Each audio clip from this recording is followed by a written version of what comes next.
허재무 씨 오늘 2주의 한 장면 무엇을 준비해 오셨습니까? 아, 노래를 제가 선창을 하면 뒷부분을 좀 이어주세요. 아 그래 무슨 노래죠? 유명한 네. 노래입니다. 내가 만약 외로울 때면 원래 이 노래인데 바뀌었습니다. 네. 어떻게 해요? 내가 만약 복귀한다면 어제 최후 변론에서 제가 여러분 만약에 복귀한다면 이거 왜 안 나오나 했습니다. 개헌 카드가 또 다시 등장을 했습니다. 아 그렇죠. 네. 네. 그 개헌 카드를 꺼냈는데 사실은 그 약간 뒤늦은 감이 없지 않습니까? 어제 개헌 카드를 얘기했다는 거는. 소문은 국민의힘 지도부가 음. 윤석열 쪽에다가 요청을 했다 그렇게 나 있어요. 아, 그래요? 네. 네. 그렇군요. 국민의힘 지도부에서 어쨌든 간에 이 국면을 한번 돌려보겠다. 개헌을 대선 전에 띄워가지고 판을 한번 흔들어 보겠다라는 정치적인 의도가 있지 않나 뭐 그렇게 보여요. 그러니까 요지는 얘기를 들어보면 총리의 내치를 강화한다는 거니까 일종의 책임 총리제를 하겠다는 거고 본인의 외치 중심에 외교 중심으로 일을 하겠다. 그러면서 임기에 연연하지 않겠다. 이걸 언론에 이제 임기 단축 개헌을 예고한 거다 했던데 그 해석은 맞는 겁니까 아닙니까 솔직히? 외국 나가서도 비상겸 하려고 그랬어요. 그게 권력 있을 때 하셨어야죠. 그렇죠? 가지고 권력이 있을 때 그렇게 국민들이나 야당에서 개헌하자고 했을 때는 안 하셨잖아요. 근데 지금 자신의 정치적인 이익과 목적을 위해서 개헌 카드를 꺼내 들었다라는 것은 진정성이 없다라고 얘기하는 것이고 진정성이 없다는 얘기는 뭐예요? 거짓말하는 거다라고 얘기할 수밖에 없잖아요. 그러니까요. 작년 국감 때 정진석 비서실장이 그 운영위 국감 때 나와가지고 야당 의원들이 뭐 임기 단축 개헌 막 얘기하니까 아니 현직 대통령이 임기 단축하면서 개헌하는 거 봤어요? 뭐 그랬잖아요. 맞아. 예. 근데 오늘 아침에는 대통령실에서 대변인실에서 입장문 내면서 브리핑이 나왔죠. 개헌 우리가 뒷받침하고 우리 합시다 막 이렇게 했단 말이에요. 그럼 정진석부터 잘라버려야지 그럼 안 그래요? 그런 의미도 되고 저는 섬뜩했던 거는 어제 언사 중에서 정치 개혁을 하겠다는데 마지막 개혁한 사명으로. 사람이 정치 개혁 어떻게 할까요, 과연? 개헌한 사람이 정치 개혁한 과거 사례가 있습니다. 네. 어떤 소리? 박정희 대통령 구악철폐 이래가지고 정치인들 다 잡아다가 감옥에 쳐넣어버립니다. 체포의 양태 똑같은 전두환 거네. 똑같이 합니다. 그때 상김씨 정치 못하도록 해버리죠. 그 중에서 이제 김종필 씨 같은 경우는 자기 육사 선배잖아. 잡아다가 군복 입혀가지고 고문해가지고 감옥에 집어넣어버려요. 그 사람들의 정치 개혁은 그런 거예요. 노상원 몽둥이 들고 와가지고 그러니까요. 정치인들 네. 다 잡아가지고 이건 뭡니까 무슨 케이블 타이 묶어가지고 잡아가지고 실미도로 보내고 처단하고 이게 정치 개혁이라고 생각하는 사람들이. 아니 그러니까 체포 지시를 했다는 거고 심지어 명단까지 만들었다는 얘기를 알고 있다 보니까 어제 한 정치 개혁도 사실은 그게 좋게 안 들리는 겁니다. 아 거짓말이죠. 뭘 하겠어요. 뭐 지금까지 권력이 가장 셌을 때 못했는데 그냥 나 봐주세요. 나 그냥 복귀시켜 주세요. 네. 그러니까 그냥 동정심에 호소하는 거죠. 그냥 동정. 저는 윤석열이 어릴 때 아버지한테 고무호수로 맞을 때부터 불법 계엄이라든가 내란 이런 거를 꿈을 꿨다고 생각해요. 그때부터 집에서부터 예. 맞으면서 그 위인전을 읽는 거야. 나폴레옹, 칭기스칸 이런 거 읽으면서 사람들이 죽더라도 나는 위대한 역사에 남을 사람이 되고 싶어. 그리고 이 뭐라고 합니까? 목적을 위해서 수단을 어떤 수단이든 가리지 않겠어라는 그런 식의 어떤 위인관, 목적관 이런 것들이 저는 심리적으로 자리 잡은 사람이 아닌가 그렇게 생각합니다. 그래서 저는 개인적으로 윤석열 대통령도 부정하지만 윤석열 검찰총장, 윤석열 서울중앙지검장까지 저는 다 그 사람의 인생 자체에 대해서 부정하고 싶어요. 그 검찰총장 했던 시절인가요? 그때 그 본인 후배들 만나가지고 네. 그 술자리에서 이랬다면서요. 내가 군인이었으면 말이야 구테타 일으켰을 텐데 그런 사람이 진짜 그런 기사까지 나왔었잖아요. 그런 마인드가 있었던 거죠. 대체적으로. 그렇죠. 아니 그 돌아온다면은 가정을 이제 허재무 씨가 끔찍해요. 이제 해주셨는데 네. 이게 보니까 한겨레하고 경향신문만 단전단수 되는 게 아니고 우리 김건희 여사님 말씀이 새로 공개가 됐는데 뭡니까? 조중동도 오. 성취 못할 뻔했더라고요. 오. 그 김건희 여사의 통화 육성이 공개된 내용인데 네. 주진우 기자가 공개한 겁니다. 그 통화 내용인 즉슨 조중동이야말로 우리나라를 망치는 애들이에요. 지들 말 듣게끔 하고 뒤로 다 기업들하고 거래하고 얼마나 못된 놈들인지 알아? 이거 맞는 얘기입니까 아닙니까? 그걸 이제 알았단 말이야. 아우 깨달았습니다. 깨달았어. 아니 근데 이게 조중동이라고 이렇게 콕 집어서 얘기를 했다는 건데 이게 어떤 맥락인지는 대충 짐작은 갑니다만 이렇게까지 강경하게 얘기할 정도면 이게 윤석열 대통령이 만약에 계속 지도권을 갖고 있었다면 언론도 분명히 개혁의 대상 아니었겠습니까 이게? 그렇게 됐겠죠. 언론을 손봐주는 가장 손쉬운 방법이 광고 끊는 거 네. 아니겠어요? 결국엔 그렇게 본인들의 입맛에 맞는 그런 언론사를 만들기 위해서 노력했을 거다. 근데 네. 조중동이 그렇게 윤석열 대통령 만들려고 정말 거의 모든 걸 걸고 네. 했는데 이런 식의 얘기하는 게 참 맞냐. 아니 그러니까 이 부부가요, 대한민국이라는 민주사회에 살아는 사람. 자격이 없는 사람들이에요. 지가 무슨 왕이에요? 뭐 이렇게 그러니까요. 네. 폐간식 지 마음대로 어떻게 폐간시켜? 아니 그러니까 폐간이라는 언급은 어떻게 했냐면은 난 조선일보 폐간에 목숨을 걸었다는 야, 표현을 진짜 쓰면 물론 세요. 사적 통하다 보면은 네. 표현이 과격해질 수 있는데 어쨌든 간에 심중에는 조선일보에 대한 불만을 구체적으로 드러낸 거 아니겠습니까 이게. 김건희 윤석열의 이 언론 개혁 방식은 언론 통폐합 같은 겁니다. 다 전두환이네. 전두환식인 거지. 전두환식으로 특히 뭐 진보 보수의 문제가 아닌 것 같아요. 이른바 자기들 마음에 안 든다. 스타일이 안 맞다 그러면은 없애버리는 거야. 네. 뭐 이런 이야기 합니다. 김건희가 서울에서 우리 이명수 기자하고 이제 전화 인터뷰하면 우리가 알고 보면 진보의 오야붕이야 이런 이야기 하는 거예요. 그래서 저는 윤석열 보수 아니라고 봐요. 진보도 아니야. 그냥 몰라. 아무것도 모르는 사람이고 이른바 꼰대주라고 왕노릇 하는데 거슬린다면 진보든 보수든 다 쳐내야 될 대상일 뿐입니다. 네. 그래서 제가 말씀드리는 게 어릴 때 심리적으로 위인전을 과잉 잘못 읽었다. 이런 느낌이 들어요. 역사를 공부하는 것은 그 시대의 시각이 있고 네. 지금의 시대에서 또 수용해야 될 게 있잖아요. 과잉 거기에 대해서 가스라이팅 되어 있는 거예요. 똑같잖아요. 뭐든지 하는 사람 그러니까요. 이분 스타일이 네. 그런 거예요. 징기스칸처럼 몇백만 명이 죽더라도 전 세계 영토를 점령해야 돼. 뭐 나폴레옹처럼 몇천만 명이 죽더라도 프랑스를 드높게 만들어야 돼. 똑같은 생각들을 하고 있는 겁니다.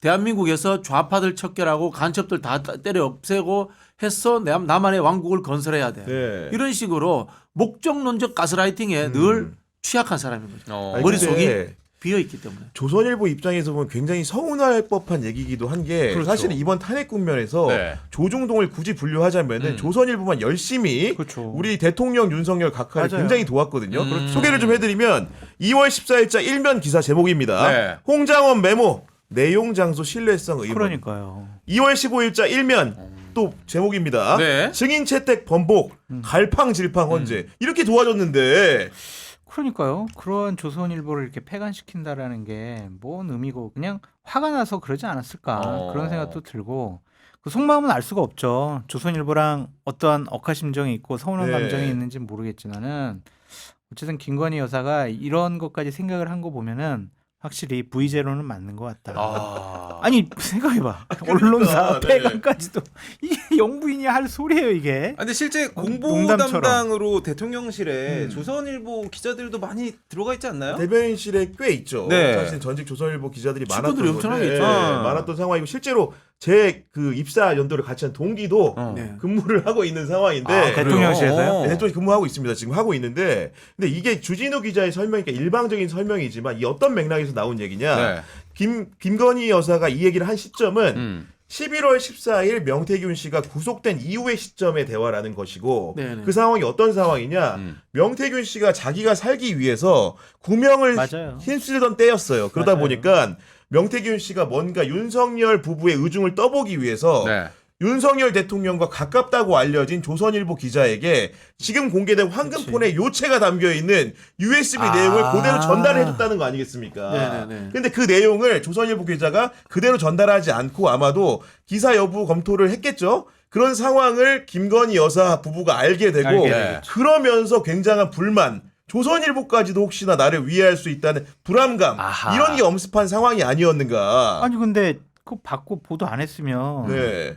김건희 여사랑 윤석열 대통령을 보호해 준 거 아니에요? 오히려 고마워해야 되는 거 그렇죠. 아니에요? 이걸 폐간시킨다는 게 이상하잖아요. 저 뭐 이제 짐작입니다. 제가 네. 주진우한테 물어봤는데 대답을 안 해주던데 정확하게. 짐작인데 파일을 가지고 이게 보통 이제 이 정도 파일이면은 사주까지 다 안다면서요. 그건 당연하죠. 사주까지 네. 아는 상황인데 음. 칼럼은 윤석열 부부에 대해서 삐딱한 칼럼을 써 맞아. 특검 네. 받아야 된다. 네. 라는 칼럼을 쓰면서 음. 아마도 조선일보 측에서 윤석열 쪽에다가 흘린 것 같아. 그런 이런 파일이 내용들 있다. 갖고 있다. 네. 네네. 그리고 그 흘리는 과정에서 조선일보 출신으로서 대통령실에 있는 사람 통해서 흘렸던지 아니면은 조선일보 친분 관계가 있는 유력 정치인 통해서 흘렸던지 네. 아마 그렇게 했을 가능성이 있지 않나 저는 아니, 그런 왜냐면 생각이 그런 듭니다. 단초가 드러나는 대목이 지난해 12월 19일자 조선일보 양상훈 주필의 칼럼인데 네. 제목이 뭐냐?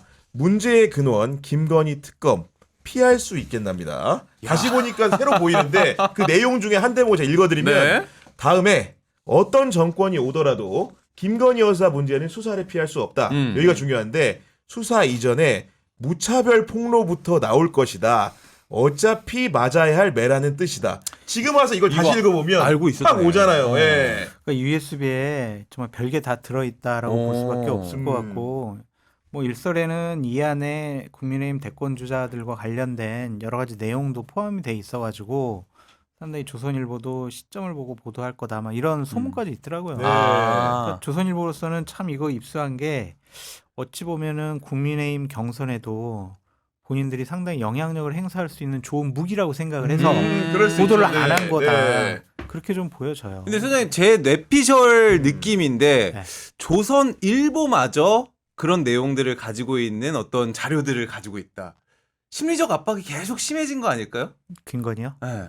당연히 심해졌겠죠. 그렇죠. 언제 얘네들이 조선일보마저 갑자기 언제 돌변해가지고 언제 보도하고 언제 음. 쓸지 모른다 그런 네. 생각이 있었겠죠. 그리고 또 하나는 조선일보만 가졌겠냐. 그러니까. 이게 다른 사람들도 갖고 있지 않겠냐. 네. 당연하죠. 불안하고 예. 막 그랬을 거예요. 그래가지고 앞에 가기 전에 또 여인형 불러가지고 술 먹고 비상겸 한다 그러고 그냥 해버리지 않았을까. 아니 그런 생각이 들어요. 그래서 그런지 어제 이제 그 피청구인 윤석열이 최후 변호를 할 때 이런 얘기를 합니다. 결국은 어떻게 계엄의 동기를 설명하면서 무엇보다 저 자신 윤석열 개인을 위한 선택은 결코 아니었다는 사실을 분명하게 말씀드릴 수 있다 그랬는데 오히려 이렇게 강조하다 보니까 본인과 가족의 문제에 대한 걱정이 커서 계엄을 했다는 얘기를 거꾸로 들리거든요. 그렇죠. 뭐 네. 그 서울 경찰청장도 그 이야기를 하지 않습니까? 음. 가족사였다라는 이야기를 하잖아요. 네. 가족사면 뭐 일단 당장 생각나는 것은 김건희 씨이고 그 다음에 저는 김건희 씨뿐만이 아니라는 생각이 듭니다. 누가 김건희뿐이 아니라 네. 그 오빠? 가족들의 이야기를 들어보니까 돈이라든가 전반적인 결정들은 김건희 씨보다도 다른 분이 했다라고 이야기를 하고 있고요. 그런 소문이 있다는 거죠. 그리고 뭐 네. 장소장도 그런 소문 들었을 수 있는데 대통령실에 친인척들이 쉽게 들락날락했다. 뭐 이런 이야기가 있습니다. 네. 그걸로 봐서는 옛날에 윤석열이 대선 후보 시절에 그 이야기를 하지 않습니까? 정치는 말입니다. 패밀리 비즈니스예요. 패밀리 이런 비즈니스죠. 패밀리 네. 비즈니스였던 거야 이게. 이 당시 우리가 생각을 해보면은 계엄 이전에요. 명태균 씨 건 가지고 막 9월 달부터 난리가 맞아, 났었잖아요. 예. 그때 우리가 어떤 방송도 했었냐면은 김건희 육성이 나오면은 진짜 이건 끝장이다. 난리 난다. 기억 안 나세요? 기억나, 나잖아요. 기억나. 무슨 막 예. 인재 나오냐, 저재 나오냐, 네, 국감 때 했어, 나오냐, 예. 안 나오냐 막 그랬었잖아요. 근데 뭐 얼마 전에 주진우 기자가 또 밝혔잖아요. 김건희 육성 같은 거 밝히고 그런 것을 보면은 하여간 김건희 여사나 윤석열 대통령이 본인들의 문제, 명태균 씨의 문제 때문에 비상계엄을 결심한 것이 아닌가 그렇게 생각할 수도 있어요. 아니, 왜냐하면 12월 2일 날도 그러니까요, 항공권 예. 가지고 네, 맞아요, 맞아요. 공개한다 안 네. 한다 막 그랬으니까. 아니 이게 결국은 논증 과정에서 굉장히 작은 그 불씨 같은 것들이 점점 명징해지고 있는 느낌인데 그 한동훈의 오늘 공개된 저서에도 네. 관련된 내용이 담겨 있습니다. 그 결국 어떤 내용이냐 이게 보면은 그 국민과 관련된 책을 낸 건데 네. 한동훈 전 대표가 2023년이에요. 네. 그러니까 한참 전이죠. 네. 12월 말에 법무부 장관 시절에 비대위원장으로 내정돼 있을 때 이런 일이 있었다는 겁니다. 어떻게 했냐? 갑자기 대통령실 비서관이 전화를 걸어와서 비대위원장직을 포기하고 장관직도 사퇴하라는 요구를 했다는 겁니다. 그러니까요. 그래가지고 이게 뭔가 이제 내용을 살펴보니까 이것도 조선일보가 들어갑니다. 2023년 12월 20일자 일면 제가 찾아봤더니 네. 제목이 총선 후 김건희 특검 급부상이란 제목의 그 네, 글인데 맞아요. 여기에 한동훈 법무부 장관의 쿼트가 있습니다. 발언이 민주당 특검법은 악법이지만 법 앞에 예외는 없다. 그러니까요. 그러니까 이걸 보고 화가 난 맞아요. 대통령 윤석열이 너는 비대위원장은커녕 법무장관도 하지 마. 이렇게 나왔다는 겁니다 지금. 예. 그래서 한동훈을 비대위원장으로 임명한 게 김건희 리스크를 막아달라라고 임명을 했는데 거기에 대해서 오히려 이제 판도라의 상자를 열 것처럼 이야기하잖아요. 분노한 거고요. 이게 그림이 짜맞춰져요. 조선일보가 어느 시점부터 윤석열 부부에 대해서 비판적인 기사를 쓰면서 오세훈 한동훈 띄우기에 들어가요. 그 중간에 또 이준석 띄우기도 설정하기도 하고 네. 실제로 딴 주머니를 차기 시작했다는 겁니다. 그런 의심들이 있는 찰나에 이 명태균의 황금폰 USB 이야기가 나오니까 김건희가 이렇게 급발진할 수밖에 없는 네. 거죠. 다 저는 이게 그림이 대충 맞춰지는 것 같다라는 생각이 들고요. 네. 여기에서 좀 더 추론하자면은 과거 이제 우리 서초동 편집부장 한동훈 검사님의 조선일보를 다루는 스킬이 나오지도 않았을까라는 의심도 한번 해봅니다. 언론을 활용하는 방법들이 네. 그러니까 물론 본인은 이제 그 국민이 먼저입니다라는 책에서 어떻게 했냐면은 그날 조선일보 보도 때문이었다고 말을 하면서 네. 여당 관계자 멘트로 김건희 여사 특검을 총선 이후에 수용할 가능성이 있다고 나왔는데 대통령이 그 멘트를 제가 한 것으로 잘못 안 것이다 이런 식의 주장을 펴는 겁니다. 근데 네. 우리 그때 해석은 한동훈 비대위원장이 뭐 김건희 특검 받아들일 가능성은 높아, 뭐 받아들여, 뭐 이렇게 제3자 해석을 특검 받을 수 했는데. 있다. 그런 느낌으로 맞아요. 받아들였어요. 네. 이것도 사실인가? 이것도 확인해 봐야 될 것 같아요. 근데 아니, 저도 이제 기사를 보니까 네. 한동훈 실명으로 커트가 돼 있긴 하더라고요. 그러니까요. 네. 당시에 기사로 남아 있는 걸로. 그래가지고 네. 용산이 경로했다, 그만두라고 했다, 아마 그 후속 기사도 다 나왔을 건데. 맞아요. 그때. 네. 이건 새로운 상황은 아닌 것 같아요. 이거는. 근데 결국 이러저러한 상황을 보면은 결국은 이제 비상 대권과 계엄을 2024년 초부터 언급을 계속 해왔다고 하는데 결국 그 시원은 김건희 김건희야. 특검법이라는 게 점점 더 드러나고 있는 것 같아요. 맞지 네. 않습니까? 네. 김건희 특검법 그다음에 그 시발타는 명태균 그렇죠. 황금법. 네. 거기서 나온 부분이라는 것이고 결국 그렇다고 한다면은 이 문제 12월 3일에 그 우발적으로 보이는 날짜 선정이라든가 이런 것들도 맞아요. 결국 매듭 지음도 김건희 특검법이라는 얘기 아니겠습니까? 네. 결국에는 이제 비상계엄은 좀 계속 준비를 느슨하게 해왔는데 어. 느닷없이 갑작스럽게 그냥 뭐에 꽂혔는지는 이제 밝혀져야 될 거지만 네. 김건희와 관련된 뭔가 심각한 얘기를 들었기 때문에 갑자기 12월 3일 날 비상계엄을 하지 않았을까 그런 생각도 좀 듭니다. 하여튼 근데 합리적 의심이죠. 그거. 이상한 대통령이 이상한 일을 하고 결정을 했을 때 원인을 김건희라는 단어를 넣어서 해석을 해보면 답이 나오는 것 같아요. 아. 사랑꾼.